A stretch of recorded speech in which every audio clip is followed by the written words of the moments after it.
Hello. In this video, I'm going to discuss technology at the School of Creative and Performing Arts, SCPA. I will be addressing the following three questions in my Google presentation. First, is technology a strategic asset at SCPA? Second, what type of architecture is used? And third, current gaps that enterprise architecture might identify and correct.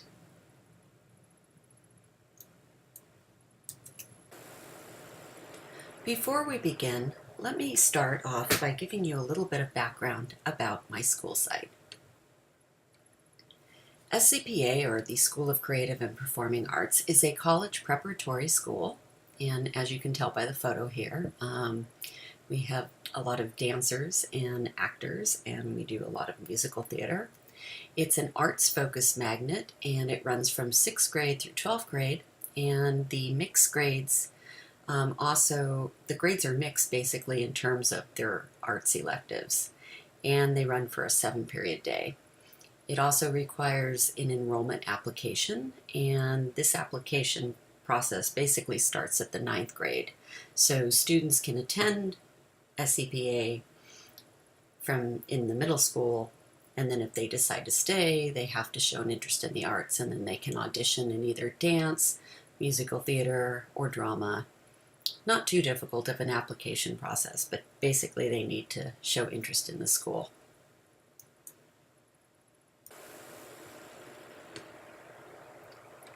In terms of the number of students served, we have approximately 1,349 students and about 62 classroom teachers. Demographics, I included a chart from our SARC report, and this was issued back in spring of 2014. And some of the standouts of the chart, because it's kind of small to see, are a lot of I would say we have a fairly large number of students that are socioeconomically disadvantaged.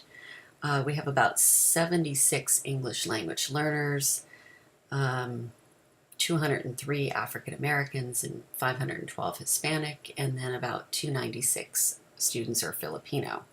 So we have a fairly diverse population. We also tend to have more female students than male students, and I don't know if that has to do with being a performing arts magnet. We also have a number of community partners at SCPA.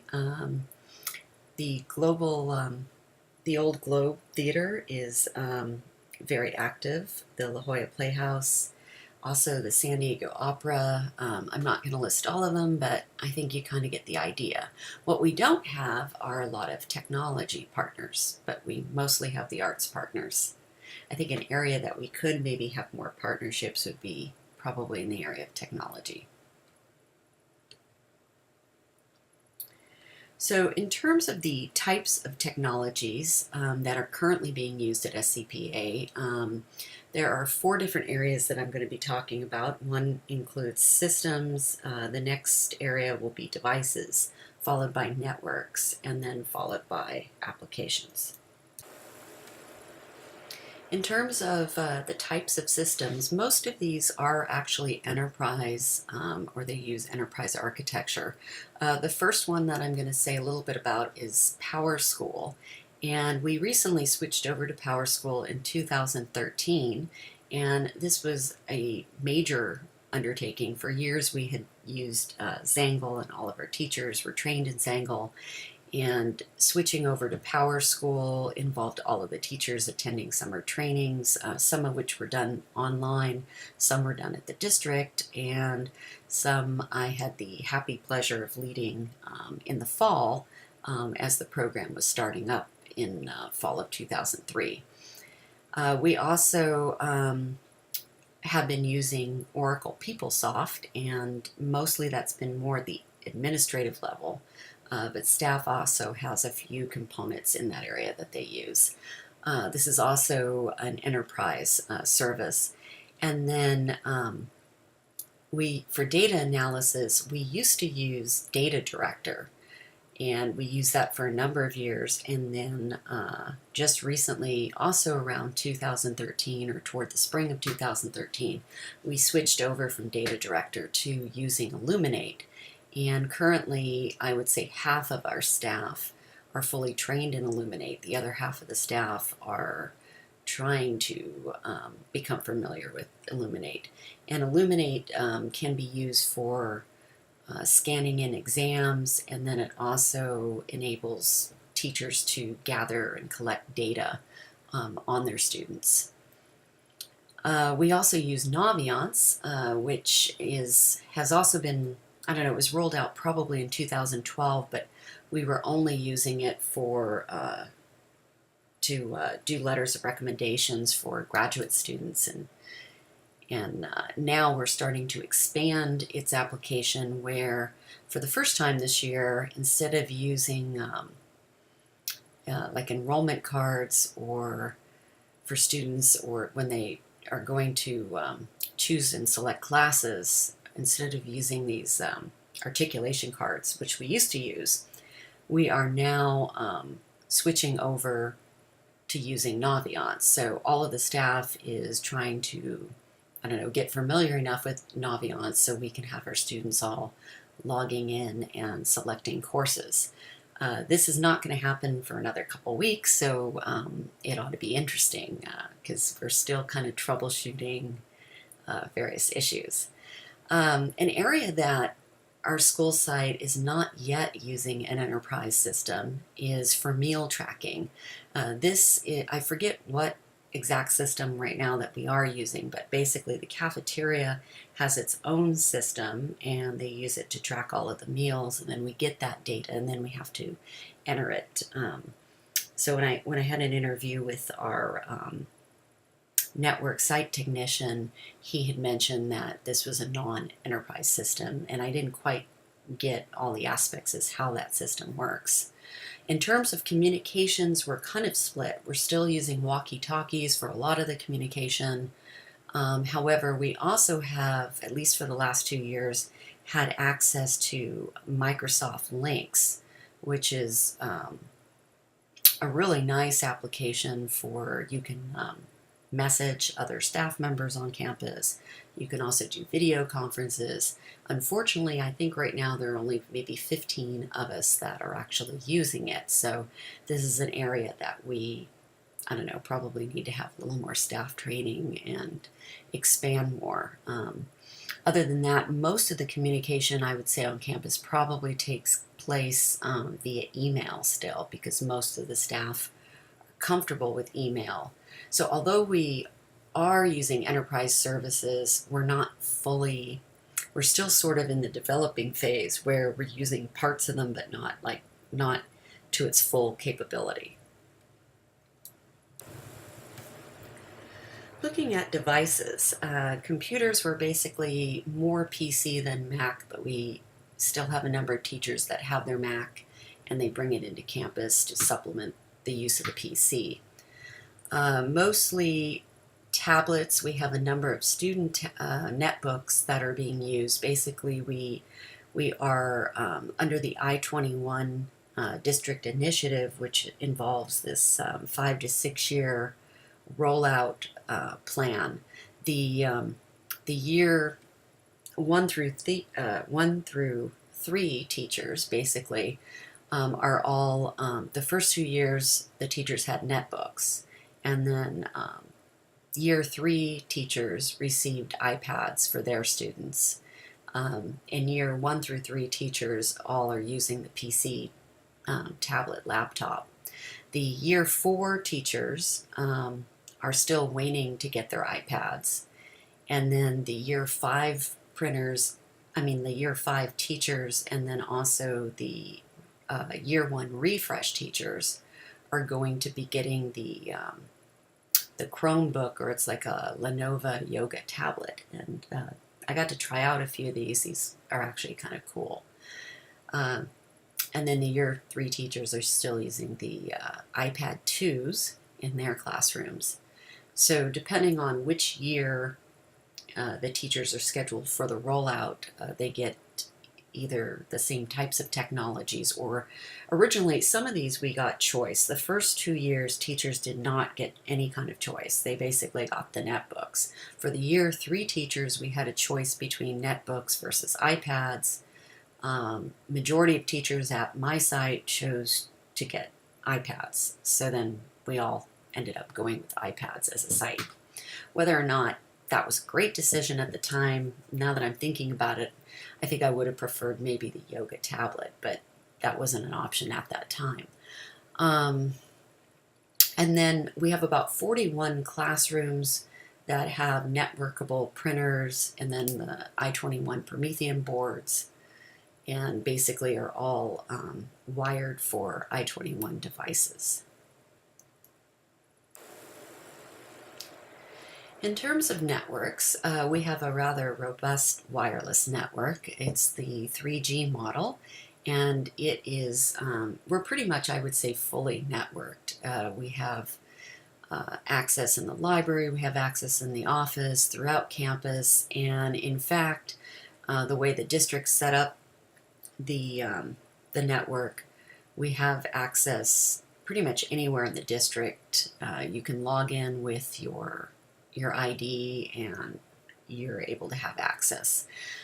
We also are able to connect from home. We have a pretty robust cloud-based network. The downside of it is it's not as user-friendly as what a lot of other cloud-based networks are. So we use WebDAV, and WebDAV, most of the staff can access it at home. Students have a little more difficulty accessing it at home.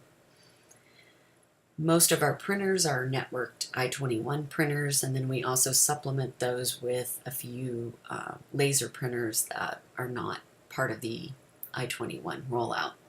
And then, as I mentioned earlier, we're also using Microsoft Link for video conferencing, messaging other teachers, and then light speed filtering for the firewall. This year, and I'm not sure why, but the firewall this year is a lot more powerful than previous years, and we're having a lot of difficulties on site, having to constantly put in override codes. And we used to be able to bypass this through the use of our LMS, MyBigCampus. However, we now have to enter override codes for that as well. I mean, sometimes it works without the override code, and sometimes we have to enter the override code. So that's an area that we're still kind of troubleshooting and looking for solutions.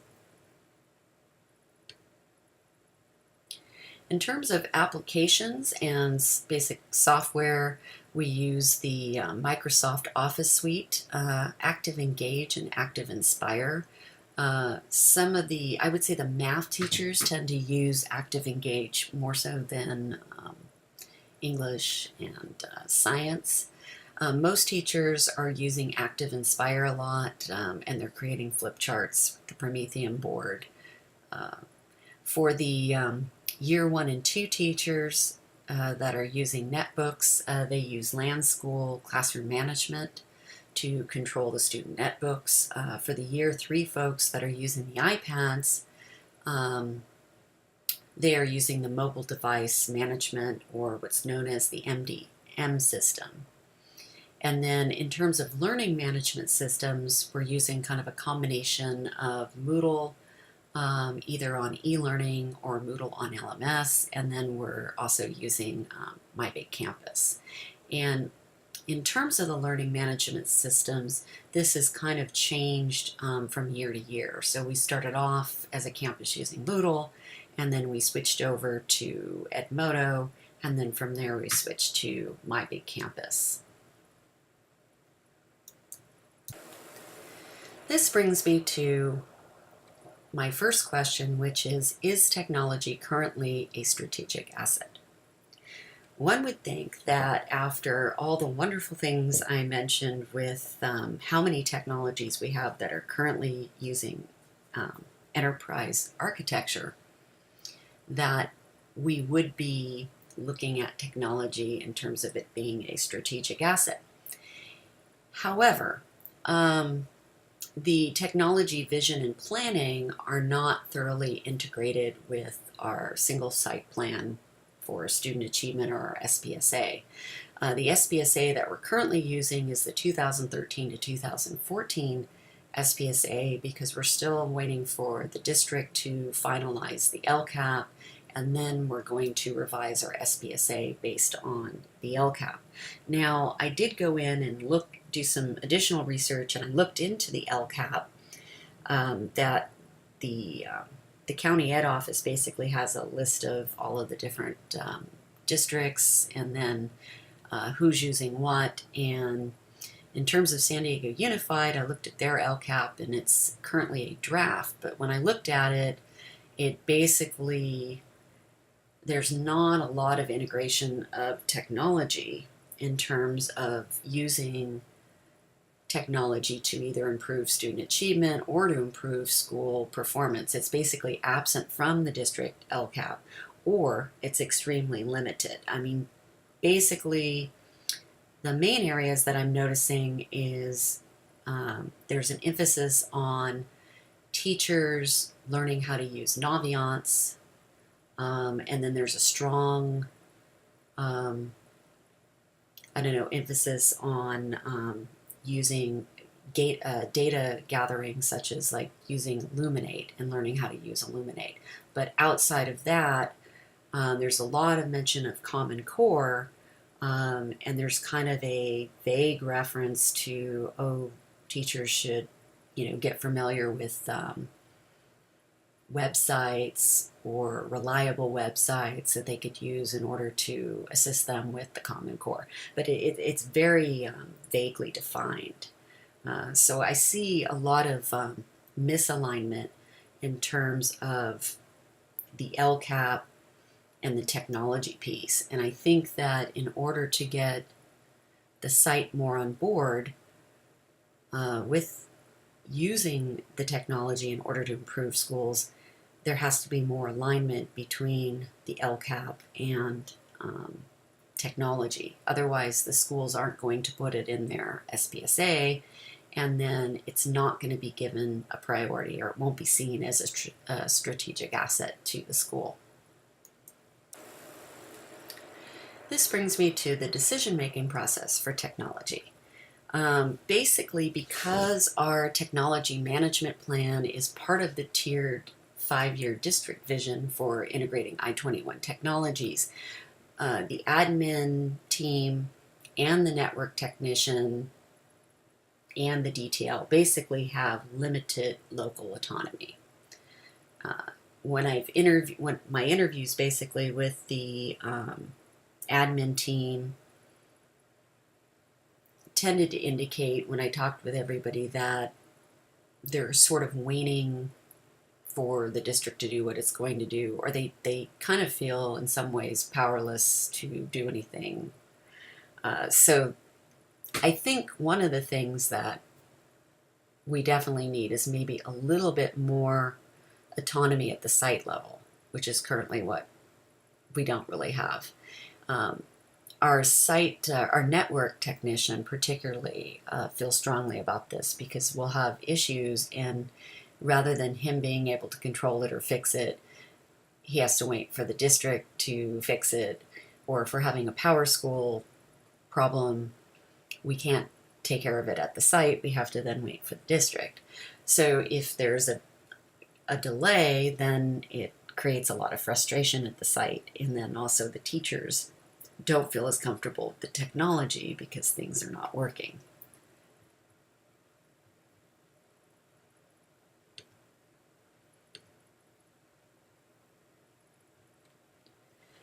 So in terms of immediate gaps and areas of concern, I would say overall the lack of a clear site technology management plan, the fact that technology is not seen as an asset to improve school performance and meet LCAP goals. Rather, it is viewed sort of in isolation. And I think that if we could use maybe the architecture the enterprise architecture as sort of the framework to kind of drive everything else, it might prevent some of this problem. Or in any case, if we were to at least not have this disconnect between the LCAP and technology, but rather have the technology kind of drive what help us meet our goals, our LCAP goals, I think that this would work out much better. There's also a limited understanding of District I-21 initiatives among the admin team and staff.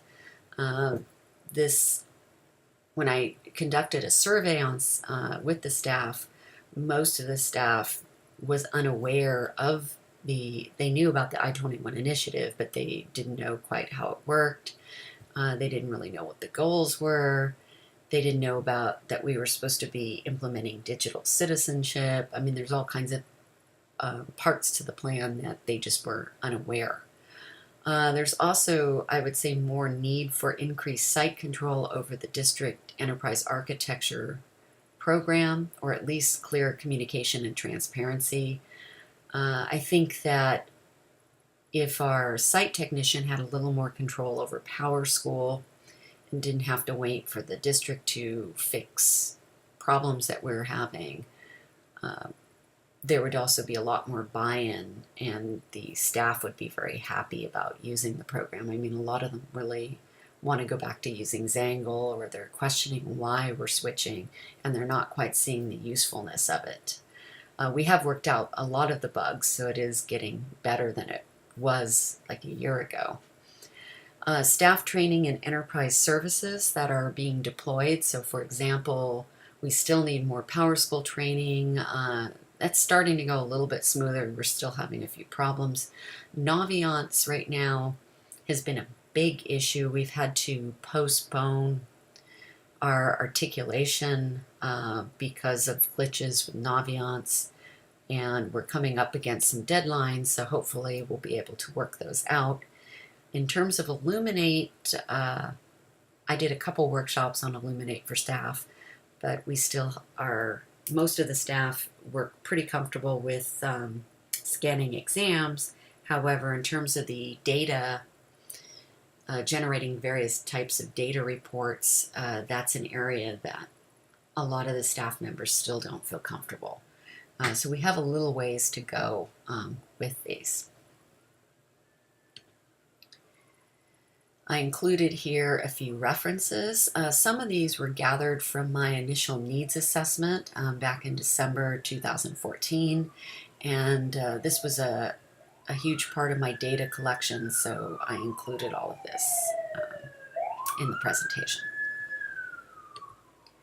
If you have further questions and would like to contact me, you can reach out to me on Twitter. You can see me on my Weebly site, or you can feel free to email me. Thanks for watching.